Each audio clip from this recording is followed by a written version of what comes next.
Penyelamatan aset oleh Komisi Pemberantasan Korupsi (KPK) merupakan salah satu bagian krusial dalam upaya panjang Indonesia memerangi korupsi. Aset-aset negara yang dicuri oleh sejumlah oknum mengakibatkan program pembangunan melambat dan dampaknya sangat dirasakan oleh masyarakat. Hal yang sama juga terjadi di tingkat daerah. Penyelamatan aset di daerah menjadi sangat penting, sebab apabila disalahgunakan atau tidak dikelola dengan baik, maka berpotensi memperlambat pembangunan yang seharusnya dimanfaatkan untuk kepentingan masyarakat. Yang dalam 5 tahun terakhir ini saja, jumlahnya mencapai 517 perkara.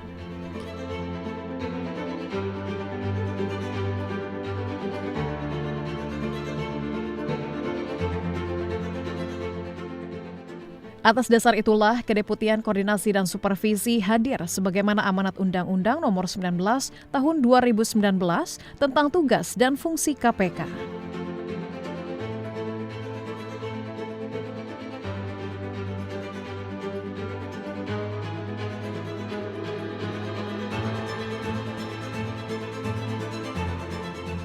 Tadi kita punya wewenang dalam melaksanakan koordinasi. Nah, wewenang yang dilakukan oleh Satgas Pencegahan yaitu untuk meminta informasi, meminta laporan berkaitan dengan langkah-langkah pencegahan yang dilakukan. Ya, nah, jadi kami Satgas Pencegahan meminta kepada seluruh pemerintah daerah yang ada di Indonesia, 546 pemerintah daerah, melaporkan langkah-langkah pencegahannya melalui sistem yang kami sudah buat. Sistem itulah namanya Monitoring Center for Prevention. Langkah-langkah apa yang mereka harus lakukan? Nah, mereka harus melaporkan berkaitan dengan areal-areal yang menurut kita dari KPK itu rawan terjadinya tindak pidana. Ya, berkaitan dengan perencanaan anggaran, penggunaan anggaran, pengadaan barang dan jasa, manajemen ASN, kemudian diantaranya lagi yaitu berkaitan dengan barang milik daerah dan optimalisasi pendapatan daerah. Dari 8 wilayah atau areal itulah mereka wajib melaporkan. Dalam hal ini, KPK menerapkan metode Monitoring Center for Prevention atau MCP untuk memetakan titik-titik rawan korupsi di setiap daerah, termasuk untuk mengidentifikasi area yang memerlukan peningkatan pengawasan praktik korupsi. Dirjen Otonomi Daerah Akmal Malik bahkan secara gamblang menyebut bahwa korupsi aset menjadi sorotan dan persoalan terbesar dalam penyelenggaraan pemerintah daerah, terutama di Nusa Tenggara. Program MCP KPK pun dinilai efektif sebagai guide agar penyelenggara pemerintahan berjalan sesuai arah. Kami apresiasi apa yang sudah dilakukan oleh KPK yang melakukan pendampingan dan juga ada dari kelompok-kelompok yang peduli dengan aset. Kami ingin mengatakan salah satu persoalan terbesar dalam penyelenggaraan pemerintahan daerah kita sekarang itu adalah memang persoalan aset. Sejak 2014 ketika Ibu Menteri Keuangan menggagas pentingnya neraca aset. Nah, sementara daerah mulai membenahi ini. Tapi ini kan tidak mudah. Ada aset yang bergerak, ada aset yang tidak bergerak. Nah, menata kembali aset-aset ini itu perjalanan yang membutuhkan komitmen yang kuat. Tapi sekali lagi ini sangat tergantung kepada komitmen dan kemauan dari pemerintah daerah. Tidak semua daerah juga yang punya komitmen kuat untuk hal seperti ini. Karena berkaitan dengan elektabilitas juga. Ya. Jadi memang sekali lagi NTB salah satu contoh yang bagus tentang pengolahan aset kemarin, tetapi juga harus kita pahami beberapa daerah lain di Indonesia masih harus banyak belajar tentang bagaimana mengelola aset, yang dimana aset tersebut kemudian nanti bermanfaat terhadap penambahan pendapatan asli daerah. Kehadiran Kedeputian Koordinasi dan Supervisi KPK pun dinilai pakar hukum membawa paradigma baru dalam upaya pengentasan korupsi. Namun demikian, upaya pencegahan yang dilakukan tim Korsup KPK harus mendapatkan penguatan di segala lini. Nah, untuk itu ada koordinasi dan supervisi ya kalau sudah jadi kasus, dia harus memonitor betul. Itu karena dari praktek ya, saya tidak bisa menyebutkan satu-satu, tapi dari media kan kita kadang-kadang kaget itu ada korupsi di penyidikan, aset yang disita sekian. Terus bagaimana pengamanannya? Ketika nanti sudah penuntutan bagaimana pengamanannya juga. Meskipun pencegahan tidak berbicara tentang bagaimana pengelolaan yang sudah disita, tapi kan dia juga harus memonitor. Hasil temuannya karena memonitor itu sampaikan kepada penindakan. Kolaborasi antara pemerintah daerah dan lembaga seperti KPK sangat diperlukan untuk memastikan bahwa aset di semua tingkatan, baik pusat maupun daerah, dapat diselamatkan dan dikelola secara optimal. Seperti halnya yang dilakukan di Nusa Tenggara Barat.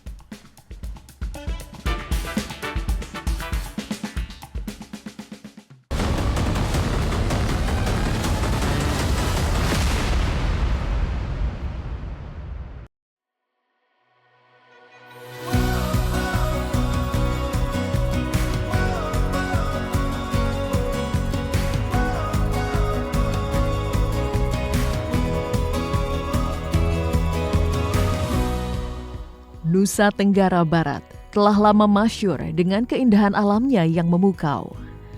Namun, potensi sumber daya alam yang dimiliki NTB dinilai belum dimanfaatkan secara optimal.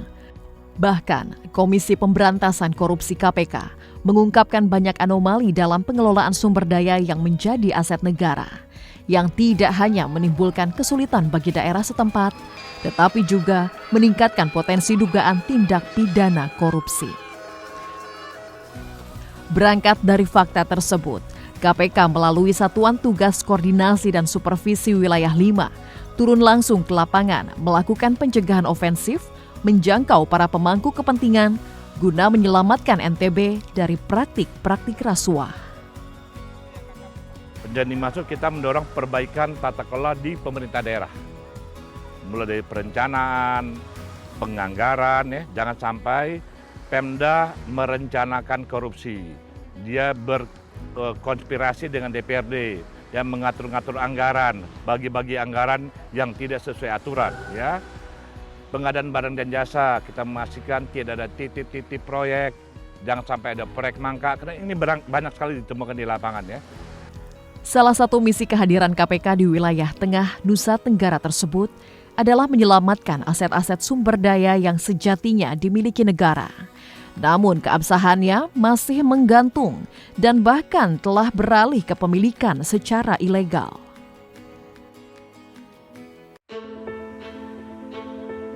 Salah satu aset negara yang menuai sorotan KPK adalah tata kelola aset Lombok City Center yang berada di Desa Gerimak, Kabupaten Lombok Barat. Satgas Korsub KPK melihat adanya kejanggalan dalam isi perjanjian karena tidak memuat batas waktu penggunaan aset sehingga berpotensi terjadi penyimpangan. Tim kantor Berita Antara pun melakukan pengecekan langsung ke lokasi aset seluas 8,4 hektar tersebut. Aset berupa lahan dan bangunan mal yang berada tepat di batas kota Mataram dan Kabupaten Lombok Barat itu terlihat kosong dan terbengkalai.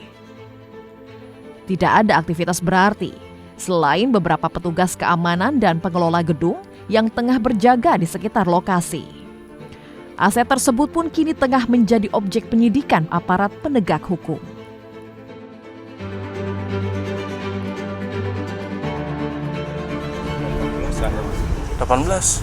Tapi pembangunannya itu berapa, Pak?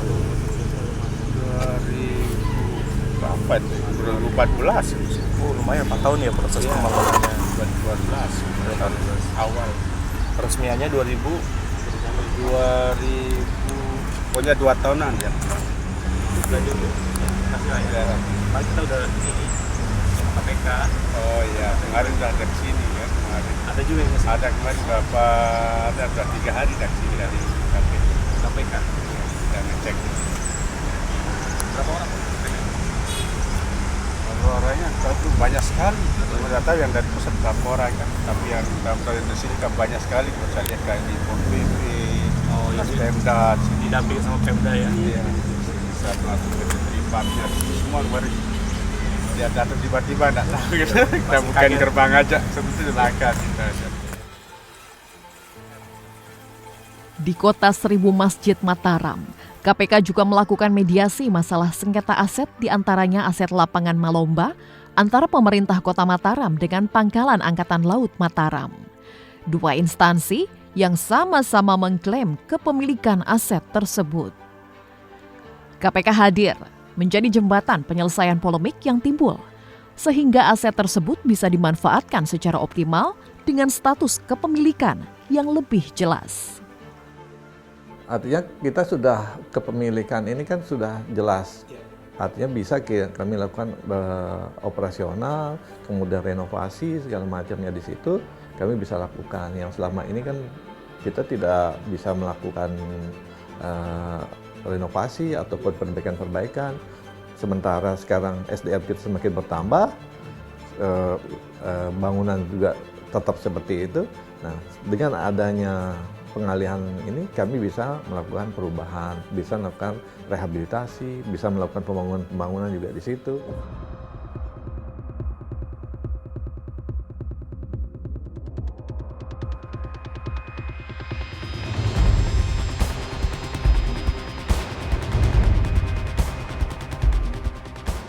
Upaya pencegahan lainnya yang dilakukan KPK adalah melakukan pendampingan kepada pemerintah daerah untuk meluruskan prosedur yang dinilai belum sesuai aturan.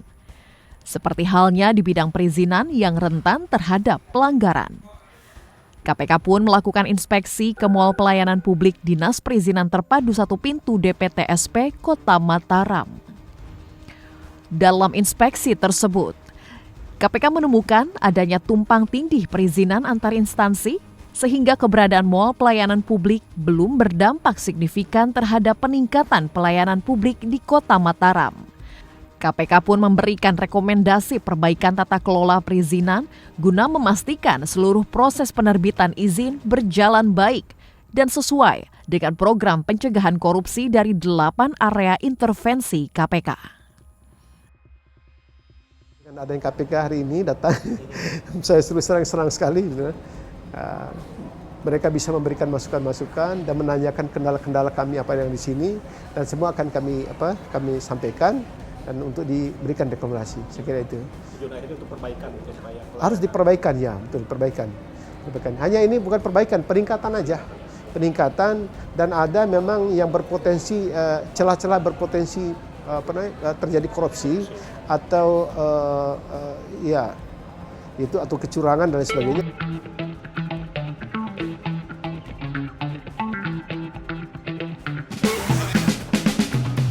Kawasan Gili Tramena yang mencakup Gili Trawangan, Gili Meno, dan Gili Air juga menjadi fokus perhatian KPK. Surga kecil yang jatuh ke bumi tersebut nyatanya menyimpan masalah pelik yang belum selesai selama bertahun-tahun. KPK berperan dalam menyelesaikan sengketa antara pemerintah Provinsi NTB yang memiliki hak pengelolaan atas 75 hektar tanah di Gili Trawangan dari total luas 340 hektar dengan oknum masyarakat yang mengklaim hak atas tanah tersebut dan menyewakannya tanpa izin. Pemerintah daerah bersama KPK pun mengambil tindakan tegas dengan memasang pelang segel yang menyatakan bahwa bangunan tersebut adalah milik negara dan berdiri tanpa izin. Persoalan krisis air bersih juga menjadi sorotan KPK di segitiga emas Gili Tramena. Tim Satgas Korsup Wilayah 5 KPK menemukan indikasi adanya dugaan pelanggaran dalam proses perizinan antara pemerintah dan pihak swasta sebagai penyedia air bersih di Tramena.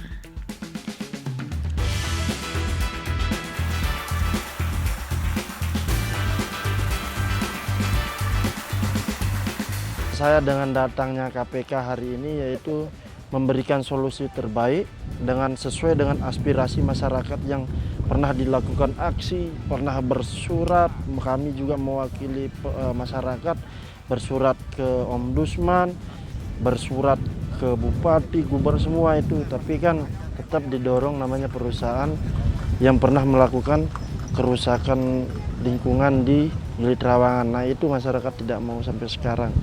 Gitu sih. Dan sampai saat ini pun perusahaan tetap didorong untuk masuk, dan di sini ada APH juga yang ambil bagian untuk pengamanan. Pencegahan ofensif yang dilakukan melalui sosialisasi, edukasi, dan pendampingan oleh Satgas Koordinasi dan Supervisi Komisi Pemberantasan Korupsi KPK memberikan angin segar bagi upaya penyelamatan aset negara, sehingga tata kelola sumber daya di Nusa Tenggara Barat dapat bergerak ke arah yang lebih baik. Semangat perubahan tersebut diharapkan dapat menyebar ke daerah-daerah lain, termasuk wilayah tetangga Nusa Tenggara Timur.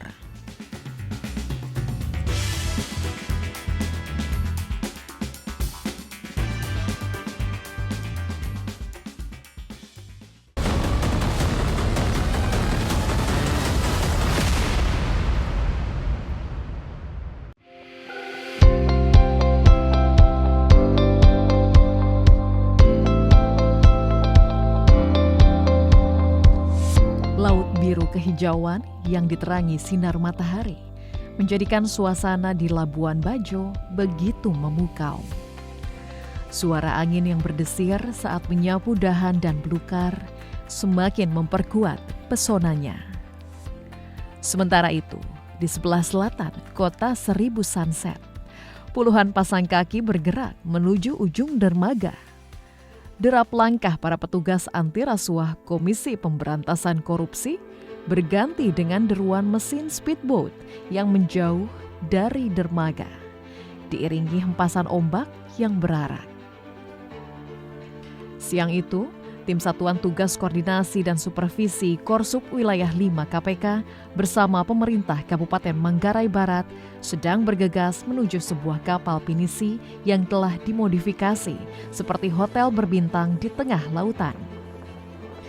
Di hotel terapung tersebut, KPK mendapati dugaan pelanggaran serta manipulasi laporan terkait jasa akomodasi perhotelan dan makan minum di atas perairan yang mengakibatkan kerugian negara yang tidak sedikit.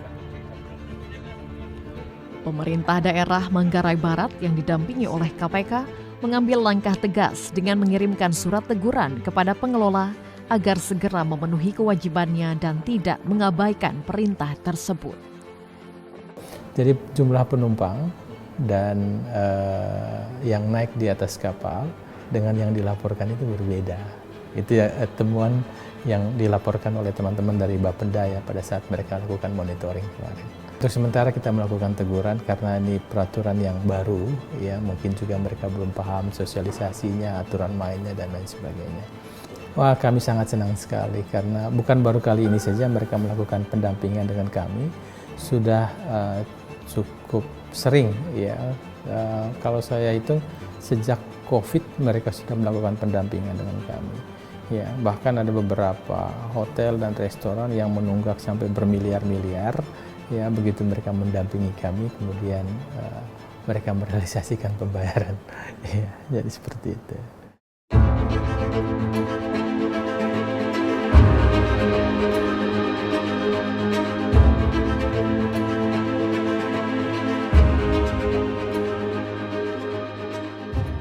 Tim Satgas Korsup KPK melanjutkan perjalanan mereka ke kawasan Sumba Barat, Nusa Tenggara Timur.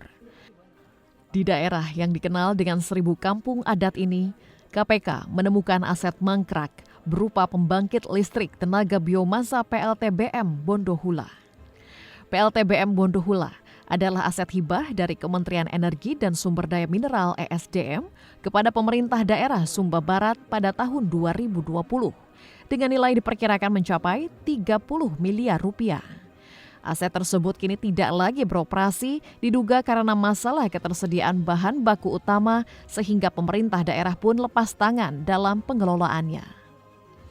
Menanggapi temuan tersebut, KPK memberikan ultimatum tegas kepada pemerintah daerah setempat agar lebih selektif dalam menerima bantuan dengan mempertimbangkan kesesuaian dan kemampuan keuangan daerah.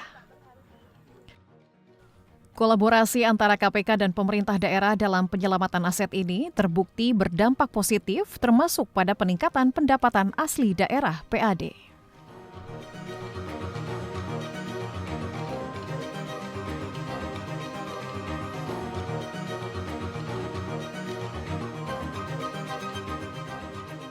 Ya, kunjungan wisatawan ke Manggarai Barat sejak Manggarai Barat ditetapkan sebagai DSP di tahun 2019 mengalami peningkatan yang signifikan. Data di tahun 2023 pasca pemulihan dari pandemi COVID, itu kunjungan wisatawan itu 469.000. Itu 65%-nya adalah mancanegara. Di tahun 2024 ini per 31 Agustus 2024 total kunjungan wisatawan itu 215.297. 56.000-nya berkunjung di luar kawasan Taman Nasional Komodo, 169.021 orang itu berkunjung di dalam kawasan. Sementara dalam 3 tahun terakhir, pada rentang tahun 2021-2023, Badan Pendapatan Daerah Bapenda melaporkan realisasi pajak daerah Manggarai Barat naik hingga 50%. Sayangnya, gelimang cuan di objek wisata Labuan Bajo bukan tanpa cacat dan masalah, sehingga membuka celah bagi praktik rasuah.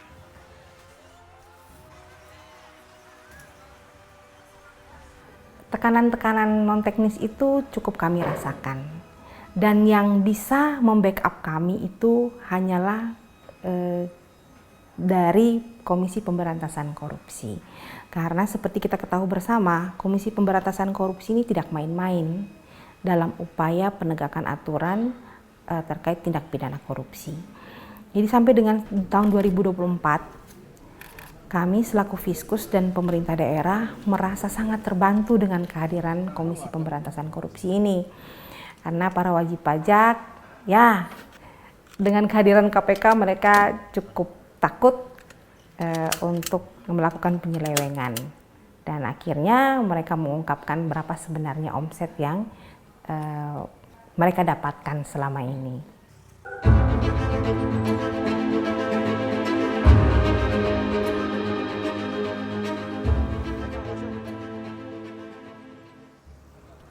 Komisi Pemberantasan Korupsi KPK juga terus mendorong akselerasi pemanfaatan barang milik daerah BMD di NTT untuk memastikan bahwa aset negara dikelola dengan baik dan digunakan secara efisien, sehingga dapat mencegah terjadinya pemborosan atau penurunan nilai aset yang berpotensi menimbulkan kerugian negara. Pengelolaan BMD ini merupakan satu dari 8 area intervensi KPK di dalam Monitoring Center for Prevention MCP untuk memetakan potensi celah korupsi di setiap pemerintah daerah.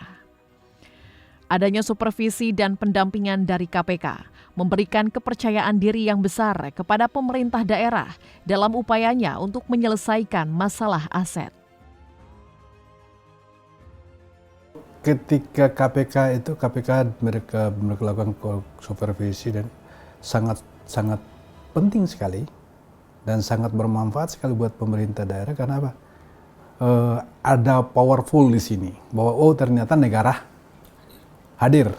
Nah, maka para pemangku kepentingan memanfaatkan aset ini tahu ternyata harus pakai aset itu harus tertib, ternyata seperti ini. Kadang-kala karena dari awal, kenapa saya bilang begitu, Manggarai Barat ini berdiri tahun 2000, APBD 2004. Sejak 2004 sampai dengan 2017 itu ada 2 fase laporan keuangan. Kan berbicara laporan keuangan itu sama akuntabilitas, dia berada di disclaimer dan WDP. Pelaksanaan berbagai langkah akselerasi dalam pemberantasan korupsi menjadi kebutuhan mendesak untuk mencapai kesejahteraan masyarakat, serta untuk menyatukan kedaulatan rakyat dan kedaulatan hukum guna menciptakan sistem pemerintahan yang bersih, transparan, dan akuntabel.